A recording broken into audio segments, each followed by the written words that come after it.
আসসালামু আলাইকুম এভরিওয়ান, কি অবস্থা সবার? আজকে মূলত বেরিয়ে পড়ছি একটু ঘোরার জন্য, কজ আমার ছোটো ভাইয়ের মাদ্রাসা কালকে খুলে ফেলবে। সো আমি আর আমার ছোটো ভাই, আমার আম্মু বেরিয়ে পড়েছি।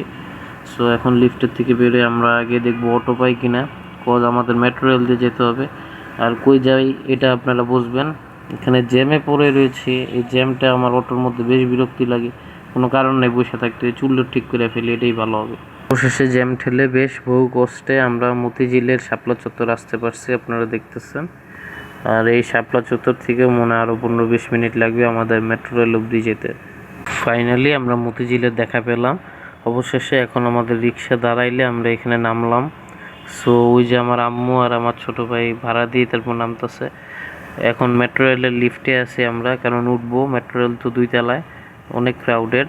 যেহেতু মেট্রো রেল দিয়ে যাবে, একটু তো ক্রাউড পোহাইতেই হবে। আবার তার মধ্যে আজকে বৃহস্পতিবার, অফিসও ছুটির টাইম, কিছু করার নেই, এর মধ্যেই চলে যেতে হবে। ফাইনালি বহু কষ্টে, কোনো তো সিট পাই নেই, এটাও পাওয়ার দূরের কথা, অনেক কষ্টে গাদাগাদি করে 1 ফিটের মতো জায়গা ম্যানেজ করতে পেরেছি। সেটা এক ভাইয়ের সাথে পরিচয়, ভাই আমার সঙ্গে উত্তরায় যাবে। সো এটাই আর কি। Welcome guys to Diabari station, যেটা উত্তরা দক্ষিণ। ফাইনালি আমরা আসতে পারছি বহু কষ্টে, অনেক মানুষের ক্রাউড ঠেলে, তাও আধা ঘন্টার মতো লাগছে। যাক ভালো, বাই রোড হইলে এটা পসিবল ছিল না। এখন আমাদের নামার পালা। মানুষ অবাক হয়ে থাকে আমার দিকে, আমার কিছু করার নেই, কারণ আমার তো ব্লগ করতে হবে আপনাদের জন্যে। উত্তর বেশ ভালো লাগে, ঢাকা শহরের মধ্যে গ্রাম্য একটা পরিবেশ, আমার ভালোই লাগতেছে, ফ্রেশ অক্সিজেন পাচ্ছি। গাইস দেখতে পারতেছেন, এখানে আসছি, এখানে হলো ফুচকার দোকানে ফুচকা খাওয়ার শখ যাচ্ছে আমার। একটা ফুচকা, একটা বেলপুরি, দুইটা বেলপুরি দেন। সো এখানে আমরা দেখতে পারতেছেন এই হলো অবস্থা। মেট্রোতে আসলাম, বাইকই ভালো যা বুঝলাম গাইজ, বাইকেই শান্তি। যে একবার বাইকে চলে বা গাড়িতে চলে, এর আসলে কোনো বাহনই ভালো লাগে না। আমার হইলো ফুচকা বানাই স্পেশাল করে। এই হলো আপনার ফুচকা 30 টাকায় 10 পিস। এটা হইলো বেলপুরি 20 টাকায় হইলো আপনার 5 পিস, মুড়ি 20 টাকা পেলে।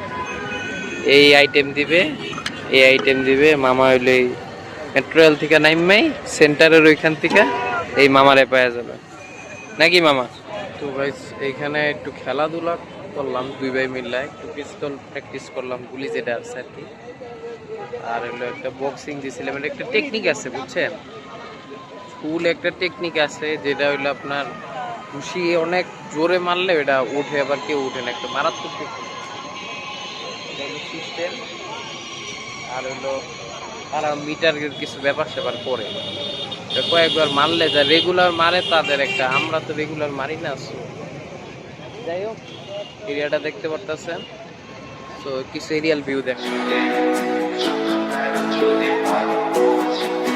সেই গুনগুনের গান বৃষ্টি নামায় টপ টপ ফোঁটা পড়ে অনেকক্ষণ, সেই বৃষ্টি ভেজা মনে ডাক দিয়েছে, ভেজা কাক হয়ে থাক আমার মন।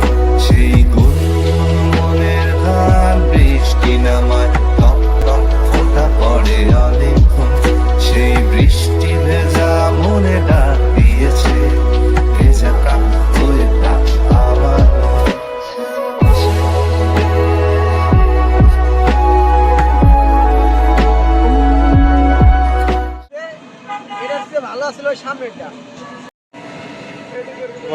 সন্ধ্যা হয়ে গেছে, আর আমি এখন এই সেন্টারে আসছি, যে উত্তরা সেন্টার, আর কিছু দেখতে পাচ্ছেন সেন্টার, এখানে আছি। এই অবস্থা, রানিং কারেন্ট সিচুয়েশন চলতেছে। সো এখন মেট্রো রেলে উঠবো, ওঠার পরে আপনাদের সঙ্গে আসতেছি। কারেন্টলি এখন আছি মেট্রো রেল উত্তরা দক্ষিণ, যেটা আর কি উত্তরা সেন্টার। সো সেন্টারে আসি এখন। সেন্টারের অবস্থা যদি বলি, উত্তরা সেন্টারে সন্ধ্যা হয়ে গেছে অলমোস্ট, আসছিলাম বিকাল 5টার দিকে। তো 5টার পরে এখন বাজে হইল অলমোস্ট 6:45, 1-1.5 ঘন্টা ছিলাম। আর এখন আসে হইলো মেট্রো রেল। এই হইলো অবস্থা মেট্রো রেলের, এই যে টিকিট কাউন্টারে হিউজ ভিড়। অলরেডি আমার ছোট ভাইকে দাঁড়া করাই দিছি। তো যেটা বলতেছিলাম, এইখানে কেক খাইলাম, তারপর হইলো আপনার ফুচকা খাইলাম, আর হইলো বোটে কিছু চলছে, বাট কষ্ট হলে এখানে প্রচুর মানে মেট্রো রেলের ঝামেলাটা আসছে তো যায় রেগুলার, আর এই যে ক্রাউডের যে একটা, এর জন্য বাইকে আবার যে ফুয়েলের বর্তমান প্রাইস ওই অনুযায়ী একটু টাফ হয়ে যায়। সো আই উইশ আপনাদের ব্লগটা ভালো লাগছে। সো আমরা আপাতত এখন মেট্রো রেলের টিকিট কাটি, দেন আবার দেখি আসা যদি পসিবল, ট্রেনে তো বাইক করা খুব টাফ, আসলে তাইলে আপনার দেখা হবে, আর নাইলে একবারে বাসাতে এন্ডিং দিয়ে দিই। ছোট ভাই আমার একবারে গরমে অতিষ্ঠ হয়ে গেছে, মেট্রো রেলের টিকিট পাইছি বাট ট্রেন আরও লেট হবে, তাই এখানে ও বলতেছে জুস খাবে।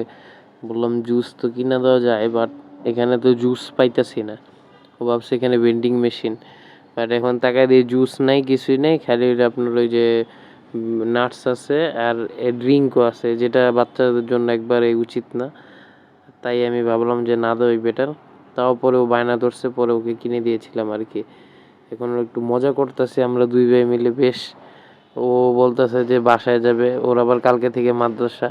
সো দোয়া করুন ও যাতে আল্লাহর রহমতে হাফেজ হইতে পারে। যে আমি যে রিক্সা চালাইছি এটা বিশ্বাস করতে করতে কোন আমি রিক্সা চালাইলাম না, হ্যাঁ চালাইবে, এই যে আমি রিক্সা চালাই লাইক দিয়ে দিয়ে আমি আবার রিক্সা চালায় আসছিলাম। ভালো লাগছে আর কি, জীবনের ফার্স্ট টাইম এত লং, এর আগে চালাইছিলাম বাট আজকে ভালোই লাগছে আলহামদুলিল্লাহ। রাস্তাটা তো ব্লগটা বেশি দূর বড় করব না, বাসায় এসে পড়ছি। ভালো থাকবেন, সুস্থ থাকবেন, আল্লাহ হাফেজ, সাবস্ক্রাইব করবেন, আসসালামু আলাইকুম।